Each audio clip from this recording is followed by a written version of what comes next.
Bismillahirrahmanirrahim. Assalamualaikum warahmatullahi wabarakatuh. Alhamdulillahilladzi anzala 'ala 'abdihi al-kitaba wa lam yaj'al lahu 'iwajan qayyiman liyundhira ba'san shadidan min ladunhu wa yubashshira al-mu'minina alladhina ya'maluna as-salihati anna lahum ajran hasanan ماكثين فيه أبدا وينذر الذين قالوا اتخذ الله ولدا ما لهم به من علم ولا لآبائهم كبرت كلمة تخرج من أفواههم إن يقولون إلا كذبا أشهد أن لا إله إلا الله وحده لا شريك له وأشهد أن محمدا عبده ورسوله اللهم صل وسلم وبارك على محمد wa ala alihi wa ashabihi wa man tabi'ahum bi ihsanin ila yaumiddin.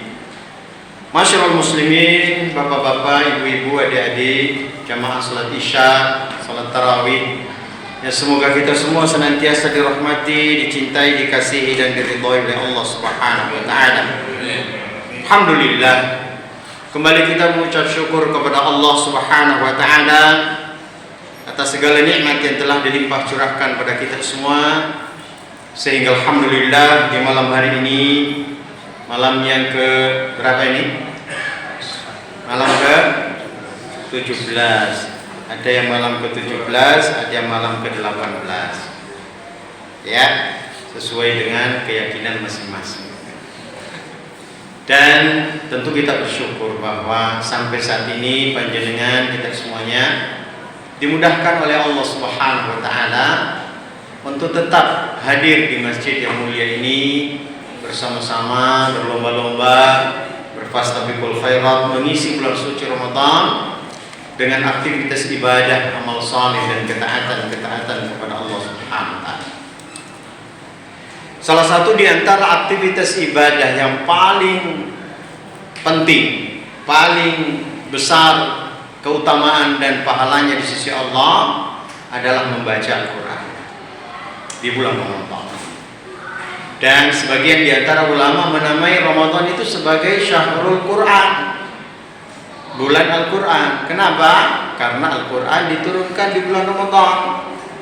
Sebagaimana firman Allah yang setiap malam jenengan dengarkan, Syahrul Ramadan alladzi unzila fihil Quran. Bulan Ramadan adalah bulan di mana Al-Quran itu diturunkan.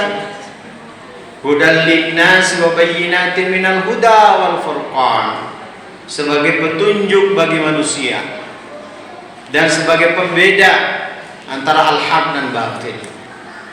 Jadi Allah turunkan Al-Quran kepada umat manusia melalui lisan Rasulullah sallallahu alaihi wasallam adalah sebagai hudan. Dan inilah fungsi utama Al-Quran itu, sebagai petunjuk, sebagai bimbingan, sebagai pedoman, ya, supaya ketika kita menjalani hidup kita di dunia tidak meraba-raba, tidak mengira-ngira, tidak menerka-nerka.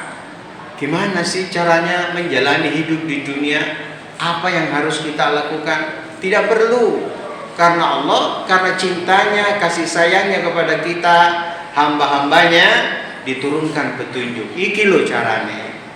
Kamu mau selamat, ikuti ini saja, ada petunjuknya. Wes tepak itu, gak perlu cari yang lain-lain. Sudah jelas. Pokok mau selamat, mau bahagia, mau senang di akhirat kelak, dimasukkan ke dalam surga, dijauhkan dari api neraka, ini jalannya. Seperti ini petunjuk. Gampang kan? Maka berbahagia, bersyukur kita sebagai seorang muslim, seorang mukmin, pengikutnya Rasulullah. Gak perlu bingung menghadapi hidup itu, gak bingung. Kita gak perlu bingung-bingung. Kenapa? Semua yang kita butuhkan untuk mencari dan mencapai, meraih keselamatan, kebahagiaan dunia dan akhirat sudah jelas, petunjuknya jelas. Ibarat panjenengan beli alat elektronik, televisi misalnya, atau apalah, jenengan beli di toko, bawa pulang. Biasa itu ada namanya buku petunjuk, manual book. yang bahasa Inggris, ada yang bahasa Belanda, ada yang bahasa Jerman, yang bahasa Indonesia. Biasanya jenengan baca yang bahasa Indonesia. Kenapa? Karena yang dipaham bahasa Indonesia. Nah, bahasa Indonesia petunjuk itulah yang kita baca. Oh, caranya menggunakan alat ini seperti ini. Untuk jenengan beli bor listrik di Mitra 10 sini. Ya. Ada manual booknya, ada buku petunjuknya, supaya itu dipakai, dijadikan sebagai acuan. Oh, supaya kita memakainya dengan baik, selamat, tidak celaka, tidak ikuti petunjuk. Begitulah hakikatnya hidup di dunia ini. Allah sudah turunkan buku petunjuk untuk kita. Makanya jelas tadi, hudal linnas, petunjuk bagi manusia. Lebih spesifik lagi di suratul Baqarah ayat 2, hudal lil muttaqin, petunjuk bagi orang-orang yang bertakwa. Maka tinggal kita ikuti petunjuknya. Gimana? Ketika petunjuk itu mengatakan, oh harus ke kanan, ya ikuti ke kanan. Oh harus ke kiri, ikuti ke kiri. Oh jalan lurus, ya ikuti jalan lurus.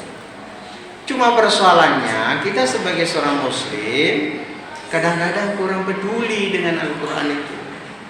Atau mungkin kita baca tapi tidak paham, tidak ngerti Al-Quran ini maunya kayak apa. Ternyata dalam Al-Quran itu semua yang kita butuhkan untuk selamat sudah ada. Sudah ada.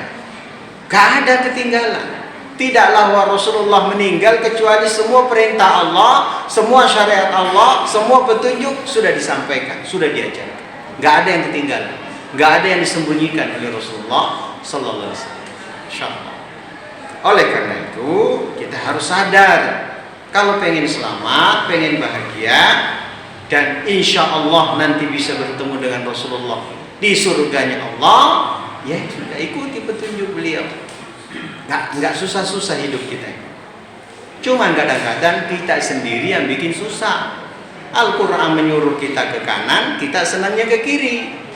Al-Quran menyuruh kita jalan lurus, kita senangnya belok, bengkok. Akhirnya nggak ketemu. Insyaallah. Ya, jadi jelas petunjuk. Nah inilah fungsi utama Al-Quran adalah petunjuk. Yang kedua, Al-Quran itu adalah nurun. Nur itu artinya cahaya, penerang. Bukan penerang kayak lampu gini, bukan. Oh, Al-Quran nggak ada lampunya kok. Maksudnya penerang jiwa, penerang hati. Hati kita ini. Kalau tidak diterangi dengan cahaya kebenaran, ya gelap. Kita tidak bisa membedakan mana yang baik, mana yang buruk, mana yang benar, mana yang salah, mana yang mengarahkan kepada keselamatan, mana yang menjatuhkan kepada kesengsaraan dan kecelakaan. Ibaratnya dalam kehidupan kita butuh cahaya. Ya, kita butuh cahaya kapanpun, dimanapun. Seperti jenengan masuk ke hutan belantara, nggak ada penerangan, gelap gulita, ya susah jenengan. Ya, akhirnya meraba-raba, nyari-nyari. Ya, kalau ada istilah orang Arab itu pencari kayu bakar di malam hari. Itu istilah orang Arab. Maksudnya apa? Orang kalau cari kayu bakar di malam hari karena gelap, akhirnya kan meraba-raba. Suatu saat dia melihat, oh ini ada lurus-lurus, halus-halus. Ternyata itu ular. Ya, karena nggak lihat. Kenapa? Gelap gulita. Begitulah hakikatnya hidup kita. Kalau tidak ada cahaya penerang kebenaran dalam hati kita, jiwa kita tidak bisa bedakan mana yang berbahaya, mana yang membawa kepada keselamatan. Hanya kita raba-raba, ikut-ikutan. Orang ke sana, kita ikut ke sana. Orang ke sana, kita ikut ke sana. Orang jatuh ke jurang, kita ikut jatuh ke jurang.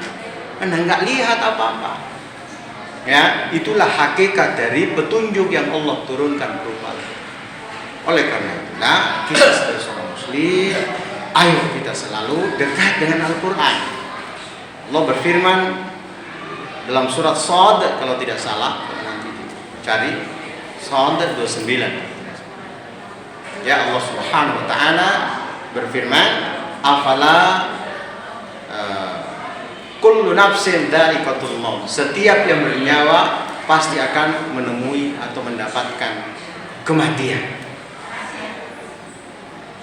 Kemudian Allah menyatakan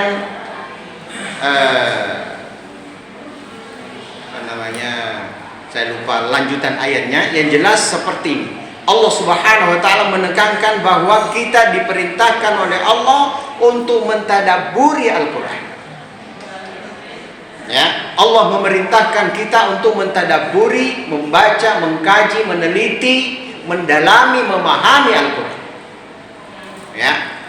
Sehingga Al-Qur'an itu akan membawa keberkahan kepada kita semuanya dalam kehidupan kita. Ya.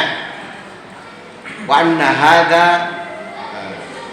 mohon maaf saya lupa ayat. Yang jelas perintahnya seperti itu. Diperintahkan kita untuk mentadabburi Al-Qur'an karena Al-Qur'an ini adalah penuh dengan keberkahan. Penuh dengan keberkahan. Kapan keberkahan itu kita dapat? Kalau kita mentadabburinya. Apa artinya mentadabburi? Mengkaji, memahami, ya, meneliti, ya. Kemudian dari hasil penelitian itu kita tahu mana yang menjadi perintah-perintah Allah, mana yang menjadi larangan-larangan Allah. Perintahnya kita jalankan, ikuti, larangannya kita tinggalkan, kita jauhi. Maka barulah keberkahan Al-Qur'an itu bisa kita dapatkan. Dan akan menuntun kita menuju keselamatan di dunia dan akhirat. Alhamdulillah, mudah-mudahan dengan datangnya bulan suci Ramadan tahun ini memberikan semangat, motivasi, kesungguhan untuk kita semuanya selalu ya dekat dengan Al-Qur'an.